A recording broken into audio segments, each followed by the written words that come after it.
Hey everyone, it's QuickyBaby and welcome back to World of Tanks. And yeah, I know I'm a little bit late to April Fools. This was actually a replay that I planned to schedule for many days ago now. But unfortunately, my replay folder accidentally updated while I was actually trying to load the replay, and so I couldn't watch the replay anymore because this game was from a couple of years ago. And so I managed to actually dig out an old hard drive which had a replay version of World of Tanks 1.1 so that we could bask in all the glory of possibly one of the best artillery games I have ever seen. As you can see with the title of this video, I'm not usually one to enjoy artillery. Usually I'm on the receiving end of quite a few hits, right? Especially when I'm going to be playing my heavy tanks later on today. I'm probably going to be cursing the artillery as they land shell after shell after shell on me.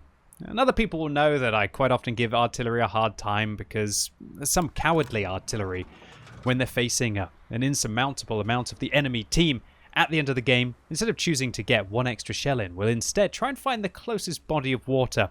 Very fitting for this moment, right?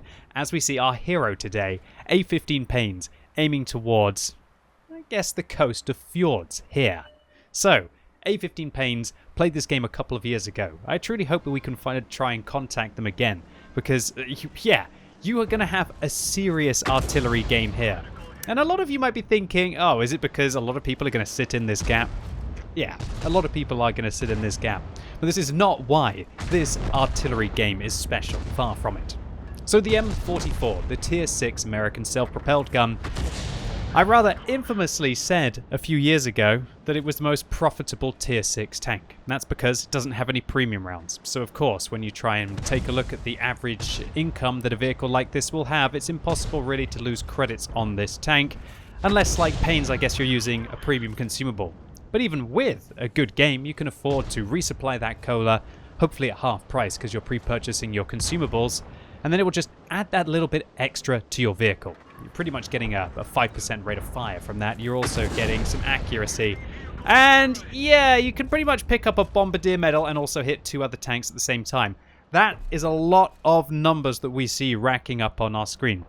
However, I will stress that it actually wasn't a collar battles medal. It wasn't a bombardier's medal, as it was a KV-2 who took out that other KV-85. But A-15 Pains showing you why artillery punishes players who go and group up. That isn't something that you usually see until the top tiers of World of Tanks. All of the mid-tier artillery have got a much lower splash. And it's only really when you start to get to Tier 8 that the caliber of the guns has got large enough that the splash radius will consistently be able to damage multiple tanks. Unless they truly are having a little bit of a snuggle party there. They're not really respecting isolation, are they? No, they're all trying to get as close as they can together, and it's not seemed to boding very well for the enemy team. Alright, so Pains' team, irrelevant of his Herculean efforts to be able to quell the advance of the heavy tanks approaching towards the south, are still bang even on tanks. 6 vehicles have fallen on either team, so 9 vehicles left. And Pains, losing now the 40 TP on his team, is actually 1 behind. And this is a situation that is progressively going to get worse and worse as we see. Wow, just take a look at that graveyard that has been created on that southern flank. Not many vehicles going to be able to squeeze through that gap anymore. It truly is going to be a monster of defense that the KV-2 is going to be able to dig out there. Pretty much, you don't want to go through a graveyard of vehicles, but especially when there's a KV-2 on either end of the tunnel, right? It's really not going to work out very well. Alright, so this KV-85 catches himself out in the open, and Pains manages to shut him down, picking up his second kill of the game. Well, I said about the KV-2s not wanting to actually push through this graveyard of vehicles, and yeah, it doesn't look like it went very well for the KV-2 that tried to go on the offensive there, as the opposing KV-2 on the enemy team shuts down the ill-tempered aggression from the KV-2 on Pains' team. Pains still trying to find this Jagdpanzer IV. Seems to be very patient. He seems to know exactly where he's going to be shooting in this position. He's not trying to feather out a shot on the Jagdpanzer IV. He actually hits the KV-2 on the enemy team there, doing 153 damage and locking him in place. But now Pains realizes there's 2 light tanks in base. There's only a Skoda T40 between him and a Jagdpanzer IV and a KV-2. And let's see how long the Jagdpanzer IV on his team is left for this world. So Paynes actually hits a flush shot there on the KV2. We can tell that because the shell disappeared. If the shell does disappear, that means that you hit the enemy tank cleanly in artillery, for all of you out there who have never played the artillery class. Alright, so now Paynes finds himself in a 2 versus 7 situation here. Yeah, not very favourable odds for an artillery piece. And this is where I guess a lot of artillery would have made their way into the coast there, down the fjords, and just drowned themselves, really. And it's why artillery gets such a darn bad name. But luckily, looks like Paynes managed to splash the KV2 there, and he actually disappeared for a tiny second, but Paynes manages to do pretty much 100 or 200 damage to him, and now the KV2 is a one-shot if he manages to hit cleanly. One thing that's interesting is that Paynes definitely prefers to use this top-down bird's-eye view rather than a third-person view, and considering what an artillery player he is, it's definitely something, there must be something in there. But unfortunately, with the Skoda T40 dying on Paynes' team, he finds himself in a 1 versus 6 situation and quickly turns it into a 1 versus 5 scenario, shutting down the AMX-12T. And as Paynes' sixth sense doesn't go off, that means that he has an opportunity to just stay chill for a little bit and maybe try and get another ambush shot off. And here you go, the perfect opportunity, the MT-25.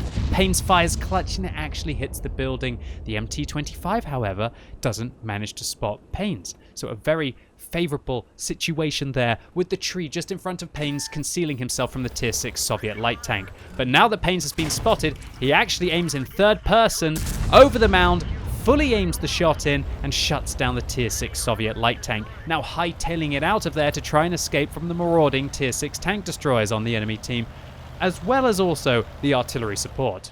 And this is where the M44 is just so darn awesome. Can you believe it? 56 kilometers an hour, nearly a power to weight ratio of 19. That makes this a very mobile artillery, so it's able to relocate. And oh dear, Hellcat right in front. He shuts down the Hellcat, advancing towards him. Probably the Hellcat expecting that Paynes was running away towards the north, but Paynes was taking up a fantastic position.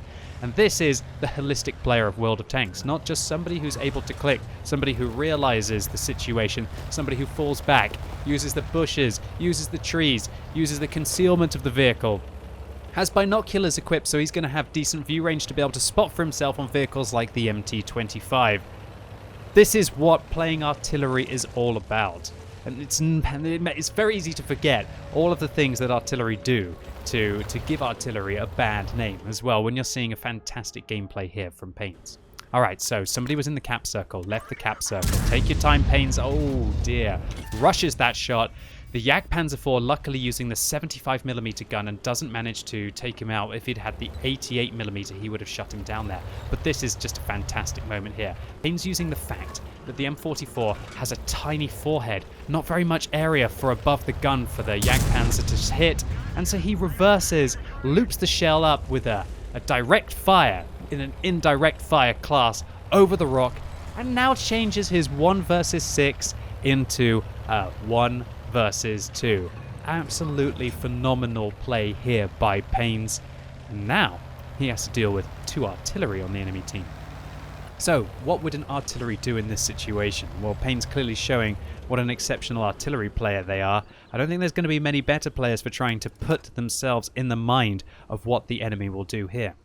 Personally, what I think the enemy would do is probably try and approach from both sides at the same time, or try and approach with 2 self-propelled guns at the same time from the same direction, because in theory Paynes can only manage to take out one of them.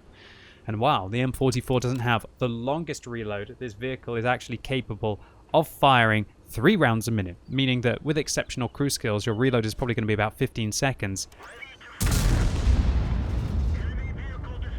It doesn't look like the enemy team quite had this one thought through. The M44 rushes. They are called Big Baddie, and they are living up to their name. Oh, and here's the Su-8, just a little bit behind. Paynes turns. Paynes, no, he doesn't decide to snap the shot in, and now there's an incredibly awkward situation. Oh dear. Yeah, it's a good old artillery standoff, boys and girls. Oh, you come at me, bro. No, you come at me, bro. That's exactly what's happening here. Paynes, oh, it looks like the Su-8 is just trying to bait Paynes around this corner. And this is looking exceedingly awkward, ladies and gents. But I like what Paynes is doing here. He's actually thinking maybe I can use the mobility of my artillery to try and flank round the SU-8, but now the SU-8 also turns round as well.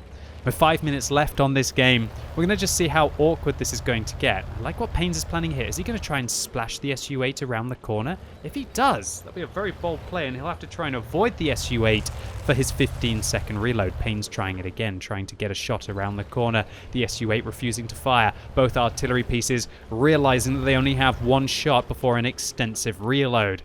It's sudden death, but Paynes does decide to splash around the corner at the SU-8, and the SU-8 doesn't actually use the medkit there. Decides to just hang back round the bush as well. But now the SU-8 deciding, oh well, I've got to try and take the fight to Paynes here, is going to come round the corner. And now this is an incredibly awkward game of some kind of kissy chase. But luckily, Paynes outflanks the SU-8 and shuts him down, winning a 1 versus 6 game for this self-propelled gun. Just fantastic stuff. You don't get the one that everybody wants, the Kolobanov's medal in an artillery. You're meant to be drowning yourself in a lake, mate. What are you doing? You're doing it all wrong, right? But all jokes aside, this was thoroughly impressive. It would have been an exceptionally good game for a vehicle with a turret, let alone one that has a 15-second reload and can only fire in front of the vehicle. Paynes gets a plethora of hero medals here, a Radley Walters medal for picking up 9 kills, 6 of those solo. The one that everybody wants, the Kolobanov's medal, for standing alone against at least 5, in this case 6, and an unusual one here, a Stark's medal, one for destroying 2 enemy vehicles while also receiving 2 hits and surviving the battle, as well as a high caliber and more impressively a Gauze medal for dealing damage exceeding 10 times the hit points of your self-propelled gun. And so, A15 Paynes, while this was certainly a blast from the past, this replay is a year and a half old now. When I saw it, it had every single moment that I want to see from a dramatic self-propelled gun game, and showing us just exactly what the class is able to achieve if artillery players develop a little bit of hydrophobia. Anyway, that was it for today, ladies and gents. I hope you enjoyed this one. If you did, give it a thumbs up. If you hated it, give it a thumbs down. And yes, just an apology that I wasn't able to get this video out when I wanted to on April Fool's Day, but better late than never. And if you're watching this video as it goes live on Sunday, it's time for another World of Tanks Tech Tree Showcase right now on twitch.tv/QuickyBaby. And today I'm going to be featuring the 60 TP, the tier 10 Polish heavy tank, because I guess all of you want to see it as it is now top of the tree on the European server. All of the Polish heavy tanks are discounted, so there's never been a better time to check the line out. And so come along right now as I'm going to be showcasing all of it from tier 1 up to tier 10, so you can get a head start of what to watch out for down the tech tree, or how to deal with a lot of the tanks that inevitably you're going to be seeing on the battlefield over the next couple of weeks. And so I'm really looking forward to seeing as many of you as possible right now on twitch.tv/QuickyBaby. And as always, thank you so much for watching. You've been epic, and hopefully I'll see you soon.